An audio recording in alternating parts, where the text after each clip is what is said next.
6:15 in the morning. The sky over the Gulf of Finland was so still that even the sound of the waves seemed to be suppressed. Then, from the west, 15 small dots appeared on the radar screen. Not birds, not jets, but Ukrainian UJ-26 Beaver long-range attack drones flying 960 kilometers through the night towards the port of Luga, the largest commercial lifeline in the Baltic region. This port had been declared invulnerable by Russia, protected by the densest layer of air defense in Europe. But that morning, every definition of invulnerability was challenged. Each drone was worth only $35,000. Each opposing interceptor missile was worth over $2 million. This battle wasn't just about speed or firepower, it was a war between budget and ingenuity. And in less than 10 minutes, a multi-billion-dollar air defense system would be subdued, not by firepower, but by an algorithm. Don't look away, because right after this, you will see how a low-cost technology is changing the entire rulebook of modern warfare. The Baltic region, one of the areas with the highest air defense density on the planet. From the Estonian coast to the Gulf of Luga, dozens of S-400 Pantsir S-1 systems, along with the Gravestone radar network, form an invisible shield covering Russian airspace. This system was designed to counter stealth aircraft, cruise missiles, and even strategic bombers.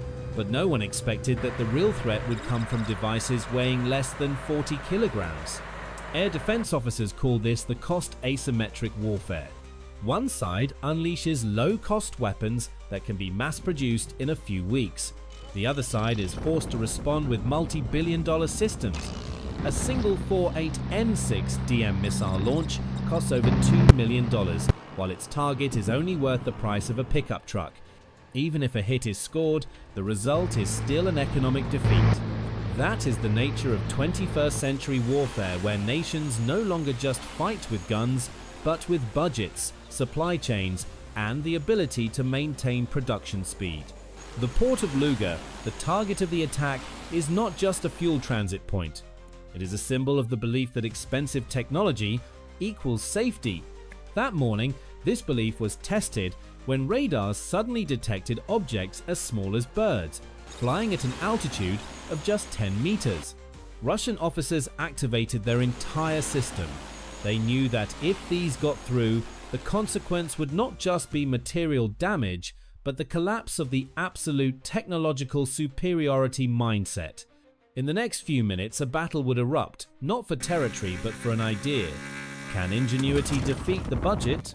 And the answer begins with a seemingly tiny weapon, but one program to change the entire balance of power. The Ukrainians call it the Beaver, the symbol of perseverance and the ability to breach seemingly invulnerable structures. In the world of modern warfare, that name carries a deeper significance. It is the first weapon to make people understand that true power no longer lies in steel, but in software. The Beaver was born during the years when the Ukrainian sky was thick with metal shards and radar waves. As Russian air defense systems saturated the region, Kyiv recognized a simple yet frightening truth. No one could win if they had to pay 1,000 times more for every act of defense. Their generation of young engineers, many of whom previously worked in civil aviation, decided to create a type of UAV that could fight by a new set of rules: cheap, flexible, and intelligent enough to render expensive technology obsolete. The UJ-26 is built from carbon fiber and lightweight composites, materials that reflect less than 10% of radar energy. On the screens of S-400 stations, it appears as a faint dot, smaller than a seagull. Its electric motor runs so quietly that even infrared microphones struggle to distinguish the propeller noise from the background sound of the sea wind. But what makes the Beaver an icon is not its material or shape, but the software brain inside. Each one operates on a software-first philosophy. The software is in control, the hardware merely serves.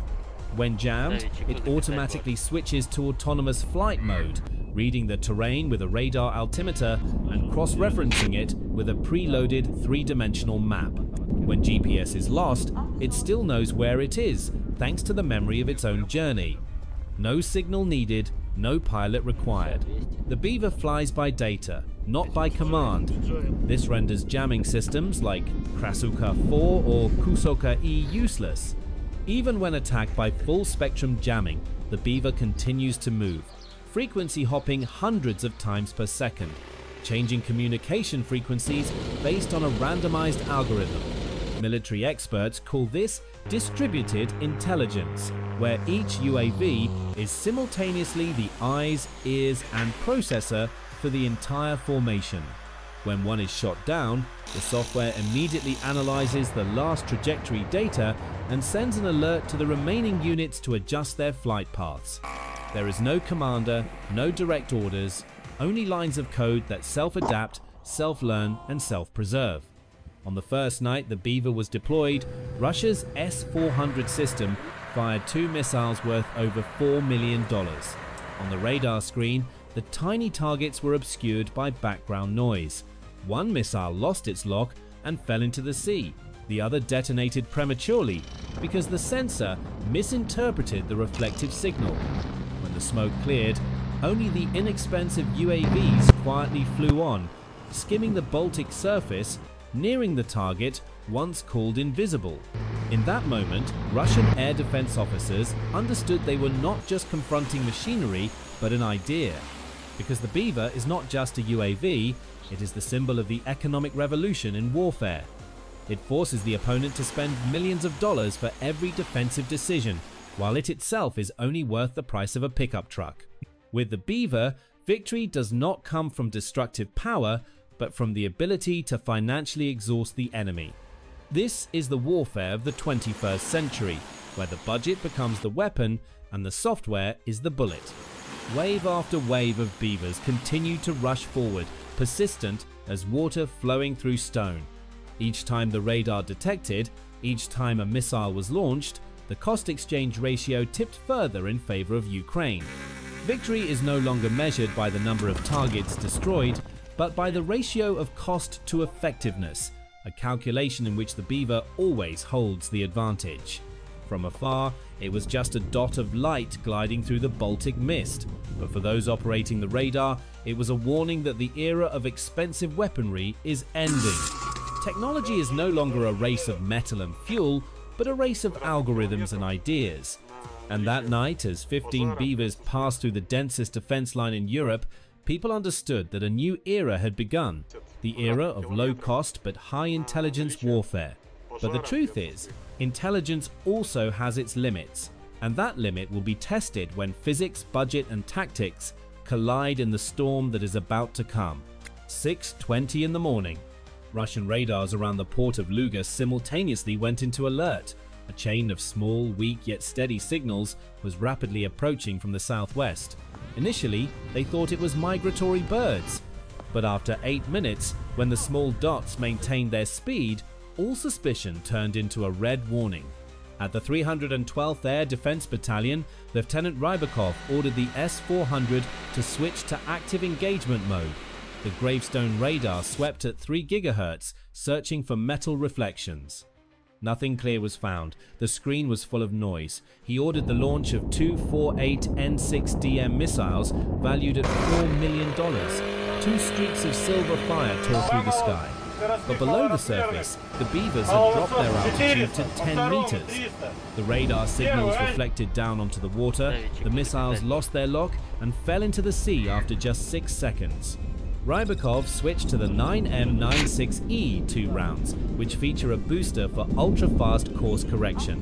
1 round successfully hit the lead drone, the brilliant white explosion ripped through the mist. But the carbon fragments from the UAV created hundreds of false reflections. The radar was completely jammed. The command post saw hundreds of targets on the screen. No one knew which were real and which were fake. 6:27 in the morning. 4 Pantsir S-1 systems on the second line of defense opened fire. A 57 E-6 missile streaked out, pursuing the UAV formation. The Beavers circled around each other, forming a vortex pattern. The missile's guidance system could not anticipate the trajectory. The round detonated prematurely in the air. Gunners switched to the 30mm cannons, firing an area denial barrage, creating a thick wall of fire. When the smoke cleared, 4 drones had fallen into the sea, 5 others broke through. In the command room, an officer quietly remarked, "If they keep sending these things, we'll run out of money before they run out of drones." 6:35 in the morning, the Krasuka 4 jamming system was activated, broadcasting a full-spectrum white noise. But the beavers did not need a signal. They switched to autonomous mode, using the preloaded terrain maps. They flew by memory, not by command. The fog thickened, low-altitude radar became ineffective, and infrared cameras could only see 200 meters. The operations room was forced to fire at assumed coordinates, meaning firing into empty space. The remaining beavers lowered themselves to 3 meters above the sea, heading straight for the industrial complex. 6:40 in the morning. Local gunners deployed old Soviet-era Zu-23 cannons. The rounds were cheap but required line of sight. In the fog, they could only hear the small engine noise, like the buzzing of a bee. A burst of rounds whizzed by, one beaver exploded, and the 4 others continued their rush. Ahead lay the cryogenic complex, storing millions of tons of liquefied gas. The safety alarm blared. The emergency system opened the vent valves to reduce pressure, releasing a massive cloud of methane gas. No one realized they were unintentionally creating a fuel trap covering the entire area. On the control screen in Kyiv, the beavers' batteries were down to less than 18%. They knew that just a few more minutes would decide the entire operation. 4 low-cost UAVs are heading into the heart of a $2 billion facility. When cheap intelligence meets expensive physics, just one spark can rewrite all the rules of war. The Battle of Luga was not just an attack, but a real-scale experiment among 4 different weapons philosophies: speed, intelligence, power, cost. At the highest tier was the S-400, the pride of Russian air defense. Each 4.8N6DM missile, valued at over $2 million, was designed to destroy jets worth hundreds of millions. But that night, they faced targets costing only $35,000, with composite bodies and a radar cross-section 10 times weaker than steel. When the S-400 launched 2 rounds, both failed. Not due to a malfunction, but due to physics. The missile was too big, the target too small. The middle tier featured the 9M96E2, a medium-range maneuverable round with a booster allowing for instantaneous course changes. It successfully downed one beaver but generated hundreds of carbon fragments that completely jammed the radar. Within seconds, the system could no longer distinguish the real target. Powerful technology was defeated by the very sophistication of natural interference. The near tier was the Pantsir S1, a combination of missiles and cannons. This is the quick reaction weapon born to destroy drones. But when faced with the beaver's circling formation, the wagon wheel maneuver, the Pantsir's guidance system lost its predictive capability. The 30mm cannons had to fire saturation coverage into the air. When the smoke cleared, several drones were downed, but the cost of the ammunition and fuel far exceeded the value of the targets. At the lowest tier, the old Zu-23 cannons, costing only as much as a pickup truck, proved that sometimes the cheapest yet most sustainable weapon prevails.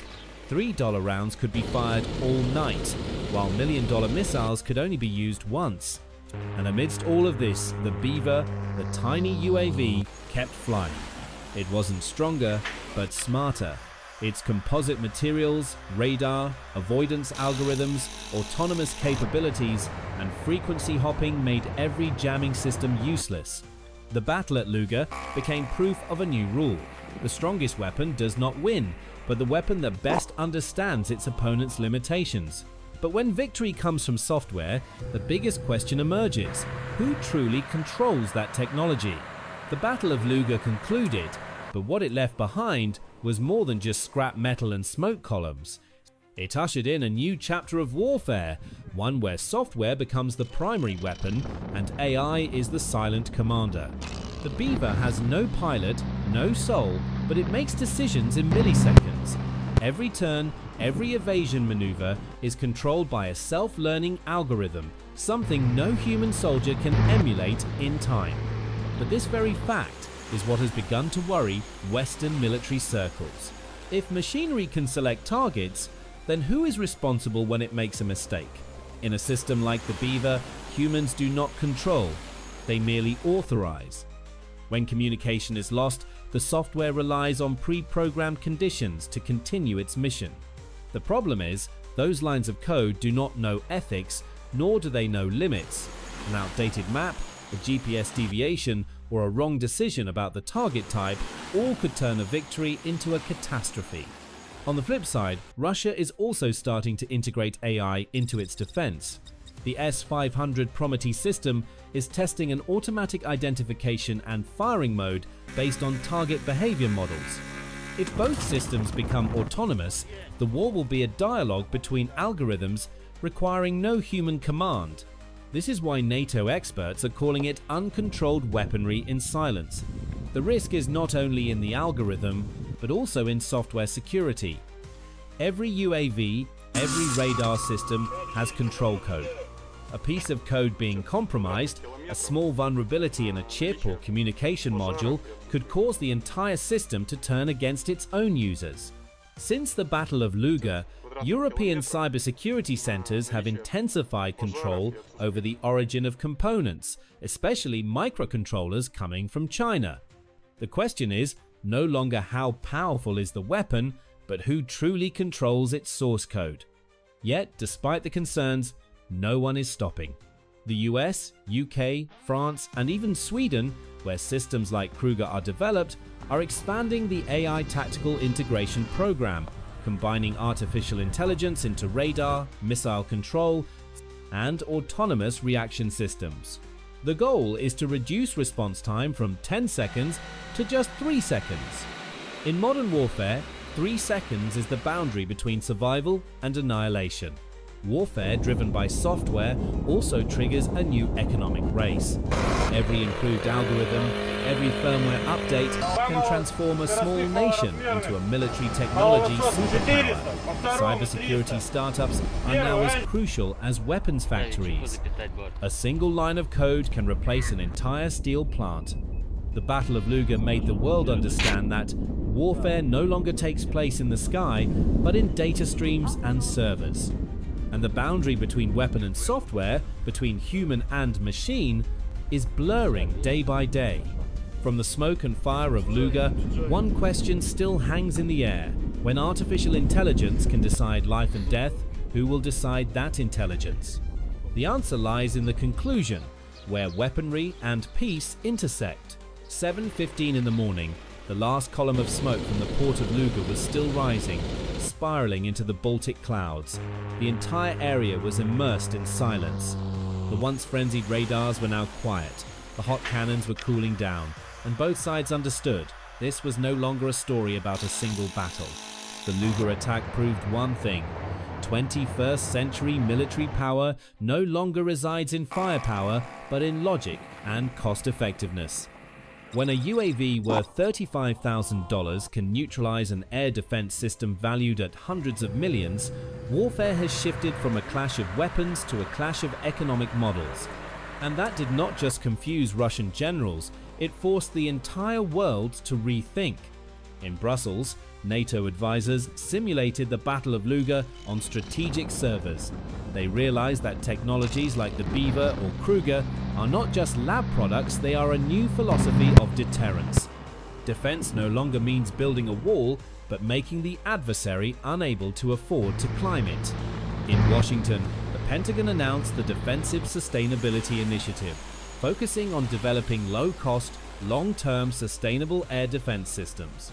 Every bullet, every algorithm must yield a proportional economic advantage. Meanwhile, the Nordic countries, once neutral, are now becoming NATO's laboratories, where small ideas are tested before shaping global doctrine. But along with this power, the question of technological responsibility becomes agonizing. Artificial intelligence can make decisions faster than humans, but it lacks ethics, it lacks fear. A single erroneous algorithm could blow up an entire city, without anyone being truly responsible. Therefore, the US and its allies are striving to build a code of conduct for military AI, ensuring that every final decision still rests in human hands. because only humans know that power is not for starting a war, but for preventing it. The Battle of Luga is thus not merely a technical milestone, but a warning about the new era of technological conflict. An era where borders are no longer drawn by tanks or warships, but by the processing speed of microchips. Where one wrong line of code can be more dangerous than a missile, and where victory belongs not to the richest, but to the most intelligent and vigilant. Peace, ultimately, remains the final goal. But peace does not come from mere pleas. It comes from a deterrent capability strong enough to keep all warmongers at a safe distance. The US and NATO understand this better than anyone, through technology, through alliances, and through the belief that global order only exists when power is controlled by responsible hands. In the Baltic sky that day, as the Luga smoke faded, only a few carbon fragments drifted amidst the waves. Tiny, light, anonymous, yet they are the remnants of a new era. An era where warfare is not loud, but its impact is deeper than any explosion. True power is not in the fuse, but in the intelligence that knows when to keep the fuse silent. If you believe that peace must be protected by knowledge and technology, follow us. History is being rewritten not with bullets, but with lines of code, and we are all witnesses to this era.